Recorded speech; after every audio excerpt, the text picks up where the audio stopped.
Hey everyone, and welcome to our deep dive today, all about lucid dreaming. It's about taking control of your dreams. Bending reality while you're asleep. I mean, who Mhm. hasn't wished they could fly in their dreams or maybe visit that far-off planet they were reading about? It's fascinating. Lucid dreaming, it's not just a flight of fancy. It's a real phenomenon backed by centuries of documentation and research. So you're saying it's not just some mystical thing. There's actually science behind this. Absolutely. We're learning more all the time about how our brains create these incredible experiences. For instance, did you know that lucid dreaming usually happens during REM sleep?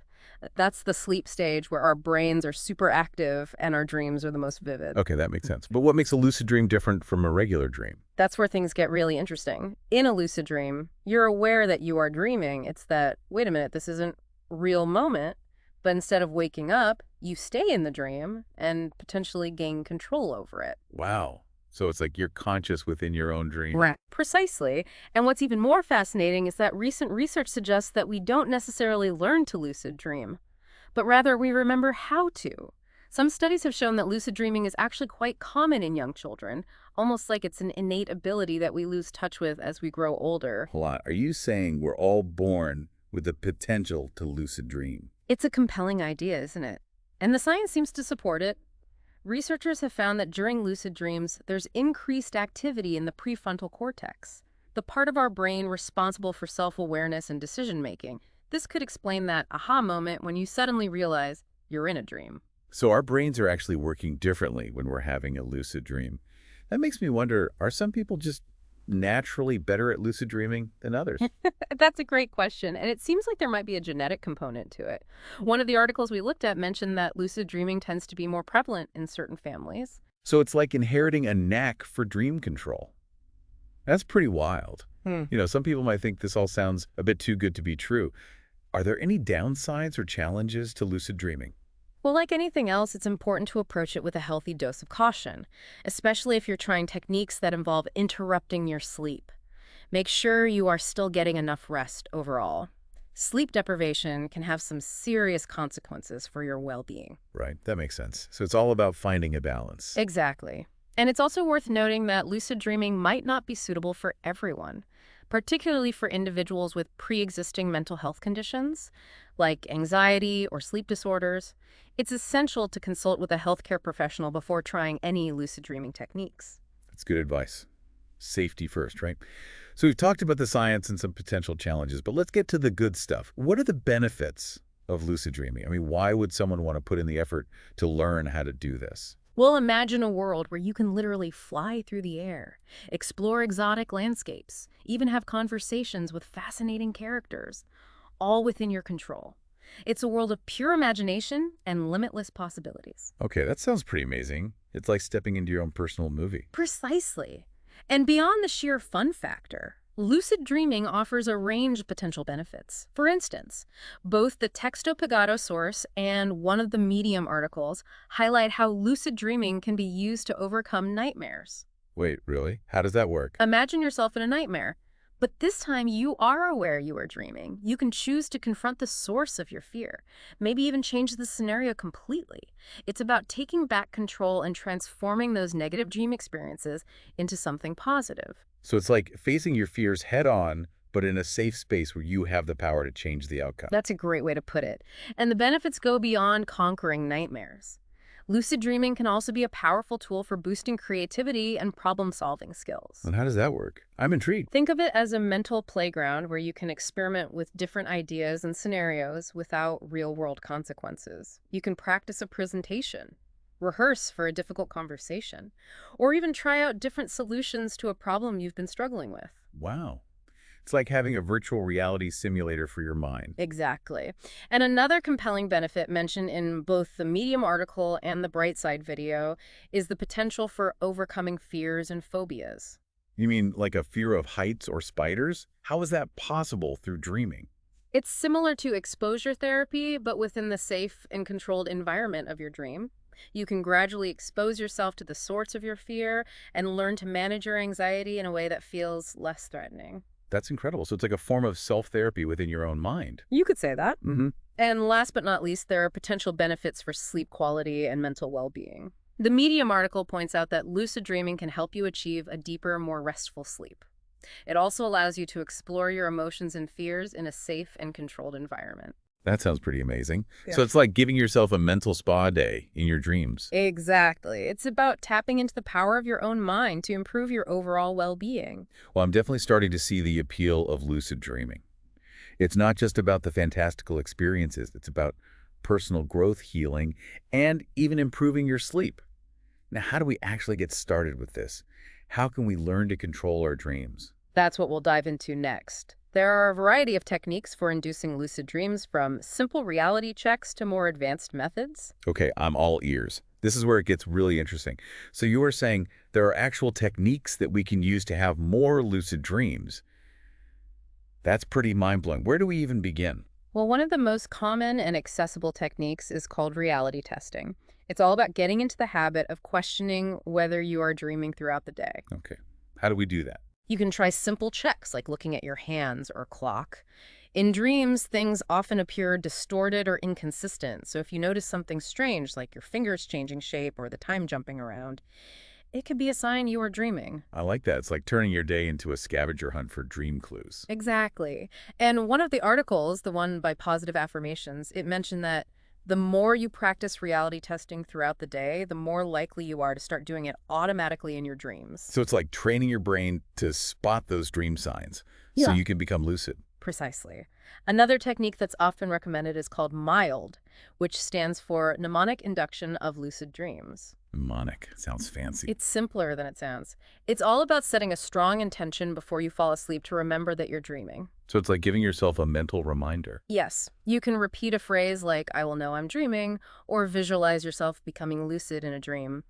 The Brightside video described it as programming your brain like a computer. Programming my brain. I like the sound of that.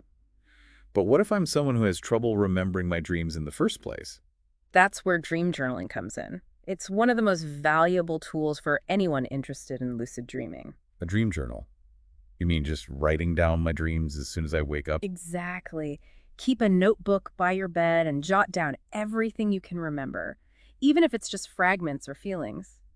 Over time, you might start to notice patterns or recurring themes that can provide insights into your subconscious mind. Plus, the act of recalling your dreams can actually make you more likely to remember them in the future. So it's a win-win situation. You get to explore your dreams and improve your dream recall at the same time. But let's go back to the techniques. You mentioned there are some more advanced methods. Can you tell us a little more about those? Well, one that's often mentioned is the wake back to bed technique, or WBTB for short. What's that one all about? It involves waking up after a few hours of sleep, staying awake for a short period, and then going back to sleep with the intention of becoming lucid. Why would waking up in the middle of the night make me more likely to have a lucid dream? It's all about timing. When you wake up during a REM cycle and then go back to sleep, you are more likely to enter another REM period quickly, which is when lucid dreams are most common. Plus, the act of waking up can increase your awareness and make you more receptive to becoming lucid. So you're basically tricking your brain into staying partially awake while your body falls back asleep. That's a good way to put it. The Medium article likened it to sneaking in through the back door of your dreamscape. Sneaking into my dreamscape. I like it. But that sounds a bit tricky. Are there any tips for making it work? Well, the key is to engage in something mentally stimulating during your wakeful period. You could read a book about lucid dreaming, meditate, or even practice some reality checks. So you're priming your brain for lucidity before you drift off again. Exactly. Now, for those who are really feeling adventurous, there are even more advanced techniques like WILD and the senses-initiated technique. Wild. That one sounds intense. What does it stand for again? Wake-induced lucid dream. It involves transitioning directly from wakefulness into a lucid dream without falling asleep in the traditional sense. Wait, so you're saying you can just become lucid while you are still awake? It's not quite that simple. It requires a high level of focus and awareness, and it can take a lot of practice to master. One of the Medium articles described it as maintaining a heightened state of self-awareness as you drift off to sleep. Maintaining awareness while drifting off to sleep? That sounds incredibly difficult. It's definitely not for beginners. It can also be a bit disorienting and even unnerving for some people. Okay, I think I'll stick with reality testing and dream journaling for now. That's a great place to start. And as you become more comfortable with those techniques, you can always explore the more advanced methods later on. So we've covered a lot of techniques, but let's be realistic. lucid dreaming doesn't always come easy, right? Hmm. I mean, what if I try all these techniques and I'm still not having any lucid dreams? That's completely normal. Like with any skill, it takes practice and patience. One of the biggest challenges people face is maintaining lucidity once they become aware they're dreaming. I can imagine. It's probably like, oh my gosh, I'm dreaming. This is amazing. And then you get so excited that you wake yourself up. That's a common experience. It's all about finding that balance between excitement and control. The positive affirmations article suggested techniques for stabilizing the dream, like focusing on your senses or repeating a calming phrase. So it's like anchoring yourself in the dream world so you don't get swept away by the excitement. Precisely. Another challenge people often encounter is inducing lucid dreams consistently. Some nights it might come easily, and other nights it might feel impossible. The key is to not get discouraged and to keep experimenting with different techniques to find what works best for you. So it's a journey, not a destination. And speaking of the journey, let's talk about the amazing things people can actually do in lucid dreams. Besides the obvious like flying and exploring new worlds. Ah, yes. The possibilities are truly endless. It's a realm where you can confront your fears, practice new skills, even work through emotional issues in a safe and controlled environment. Okay, that sounds incredibly powerful. Can you give us some examples? Well, imagine you have a fear of public speaking. In a lucid dream, you could practice giving a presentation to a large audience, gradually building your confidence without the real-world consequences of messing up. It's like having a personal stage to rehearse on. Exactly. Or let's say you are struggling with a creative block. You could use a lucid dream to brainstorm ideas, experiment with different artistic mediums, or even collaborate with dream characters to come up with new and innovative solutions. So it's like having access to a limitless well of creativity. That's a great way to put it. And one of the sources, the Brightside video, mentioned that lucid dreaming is even being explored as a therapeutic tool to help people process trauma and work through emotional challenges. Wow, that's incredible. It's like having a personal healing space within your own mind. It's a testament to the incredible power and potential of our own consciousness. And as we delve deeper into the world of lucid dreaming, we'll uncover even more fascinating possibilities and explore the ethical considerations that come with such profound abilities. Ethical considerations. Now that sounds like a topic for our next deep dive. I can't wait to explore that further. Okay, so we've talked about the science behind lucid dreaming, the techniques for inducing it, and even some of the incredible benefits. You mentioned something about ethical considerations. That sounds intriguing. What are some of the ethical concerns surrounding lucid dreaming? Well, like any powerful tool or ability, lucid dreaming comes with a certain level of responsibility. For instance, one concern that's been raised is the potential for manipulation within a shared dream space.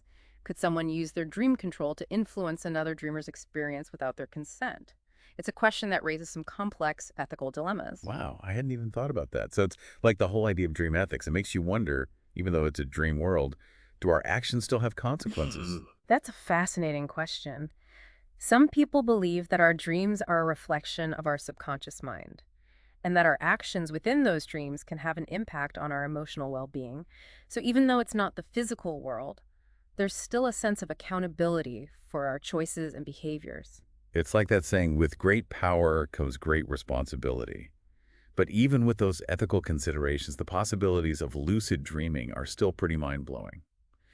We've touched on some advanced techniques, but are there any other techniques or practices that lucid dreamers use to explore the depths of their minds? Oh, absolutely. Some lucid dreamers experiment with things like dream telepathy, trying to communicate with other dream characters or even share a dream space with another person. What, you mean like actually talking to someone else in your dream? That sounds like something straight out of a science fiction movie. It's a fascinating concept that's still being explored and debated. Some researchers believe it could have implications for our understanding of consciousness and the interconnectedness of our minds. That's incredible. Makes you wonder about the nature of reality itself. If we can connect with others in the dream world, does that blur the lines between what's real and what's not? It certainly challenges our conventional understanding of those boundaries, and that's what's so captivating about lucid dreaming. It opens up a Pandora's box of questions about the nature of consciousness, the self, and the universe itself. It's a reminder that there's still so much we don't know about the human mind and its capabilities. Exactly, and that the exploration of consciousness is an ongoing adventure both within our dreams and in our waking lives. So as we wrap up our deep dive into lucid dreaming, what's the biggest takeaway you hope our listeners will remember? I think the most important thing is to approach lucid dreaming with a sense of curiosity, wonder, and respect. It's a powerful tool for self-discovery and personal growth. But it's also important to be mindful of the ethical implications and to use our dream control wisely. I love that. It's a reminder that we're all capable of exploring the hidden depths of our own minds, and that the journey of self-discovery is never-ending. Exactly. So, to our listeners, I encourage you to embrace the possibilities, keep asking questions, and never stop exploring the incredible world of your own dreams. Thanks for joining us on this deep dive into lucid dreaming. We hope it's inspired you to embark on your own dream adventures and discover the boundless potential that lies within your own mind. Until next time, sweet dreams.